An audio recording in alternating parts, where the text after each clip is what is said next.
Chicago Cubs News Today. Could this situation change anything for the Cubs? What's up? Cubs fans, Jake Reynolds here. There's a guy over at Wrigley that most people don't even have on their radar. He's not a star, he's not selling jerseys, but every time this team has needed someone, he's been there. Hot bat, clutch moments, and the numbers don't lie. Stick with me, and I'll show you who's carrying this team on his back right now. Let me tell you something most people don't stop to think about when they see Carson Kelly's name in the lineup. The typical reaction is, okay, he's Amaya's backup. End of conversation. Nobody goes on Twitter to talk about Carson Kelly. Nobody debates him on a podcast. He's not on magazine covers. He's not at the top of any fantasy baseball list. He's the kind of guy who exists in the background of the roster. Quiet, predictable, no glamour. But you know what happens with players like that when they produce? The surprise is massive, because nobody was expecting anything. And that's exactly where this story gets interesting. Carson Kelly didn't arrive in Chicago as a big signing. Jed Hoyer brought him in on a 2-year, $11.5 million deal. To give you a sense of how small that is in modern baseball, it's basically nothing. It's the kind of contract that goes unnoticed on announcement day. The media covers it in 2 paragraphs and moves on.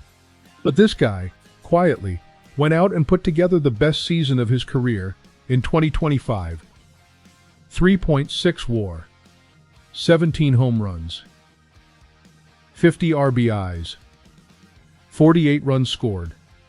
Numbers any team would pay a lot more for. And now in 2026, he's following the same script. Only this time, it looks even better. It looks more consistent. It looks more real. Carson Kelly loves the month of April. That's not an opinion, that's data. Last year, Kelly was the Cubs' best hitter in March and April. He hit .360, 7 home runs, 21 RBIs in 17 games. He even hit for the cycle in the 3rd game of the season. He had a walk rate of 22.4% by the end of the month. He was simply dominant. In 2026, the story is repeating itself. Entering Sunday with a .340 batting average, a .450 on-base percentage, and a .520 slugging percentage. 2 home runs, 3 doubles, 10 RBIs, and 10 walks in 17 games. 10 hits in his last 11 games. And on Saturday, against the Mets, he came in as a pinch hitter in a key moment and launched a 3-run homer that flipped the game. Cubs win 4-2, 4th straight victory. Kelly isn't just hot. The advanced numbers show he's making consistently solid contact, not just getting lucky. Now let's talk about what this could mean going forward, because this is where the analysis gets serious. First scenario, Kelly keeps this pace through May and June. If the advanced numbers he's showing right now hold up, we could be looking at a season potentially even better than 2025. He already has 0.9 offensive WAR in April.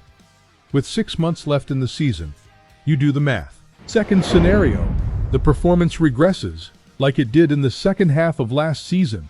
Kelly hit .218 with a .596 OPS after the All-Star break in 2025. That risk is real, and it needs to be said. But here's the detail that changes everything in this equation. The expected numbers now are different from what he had before that regression.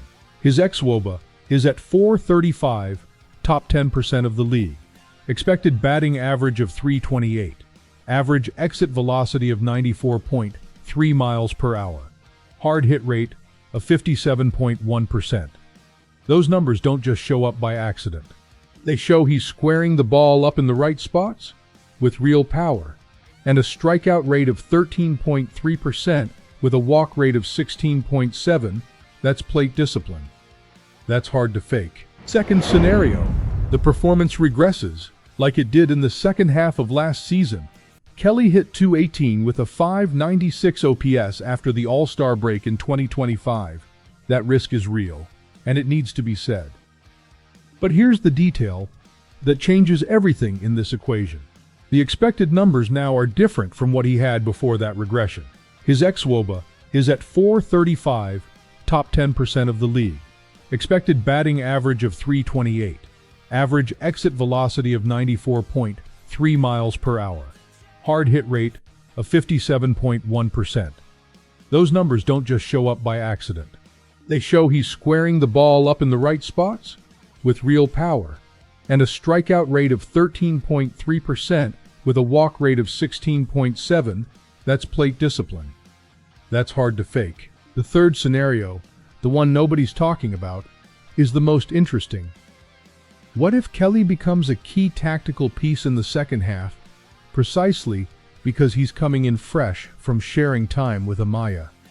Look, I know what you're thinking right now. Okay, but it's only April. Let's wait for things to settle down. I get it. It makes sense to be skeptical. We've seen players get off to hot starts and then disappear in the second half more times than we'd like to remember. But let me ask you something. When was the last time you saw a backup catcher come in as a pinch hitter with two men on base, tie game in the sixth inning, facing a left-handed pitcher, and send the first pitch out of the park? Just like that? Kelly didn't step in nervous. He stepped in ready. Counsell called on him because he knew he would deliver, and he did. That's not luck, that's roster culture. That's the kind of thing well-managed players do when they're confident. If you've been following the Cubs for years, you know how valuable that is. A deep roster, everyone ready. No easing into it. No excuses. When your name gets called, you produce. Now let's talk about the tactical context for a second. There's a type of player I respect more than headline stars. The quiet professional who shows up when the team needs him. No drama, no ego, no complaints about playing time. Kelly is that guy. He stays ready behind the scenes, prepares his swing, and when Counsell calls, he delivers a 3-run homer. That has value. Real value. It doesn't show up on ESPN's front page, but it shows up on the scoreboard. And by the end of the season, that kind of contribution can be what separates a Cubs team in the playoffs from a Cubs team at home, watching October on TV. One thing that needs to be said clearly: Kelly struggled in the second half of 2025. That's real, and it can't be ignored. But the player himself said during spring training that he worked on his mechanical fundamentals in the offseason. He identified that his hands were getting into inconsistent positions, which created a cascading effect in his swing. He fixed it. And the expected numbers now point to a hitter doing the right things mechanically, not just getting lucky. If that adjustment holds, the second half of 2026 could be different.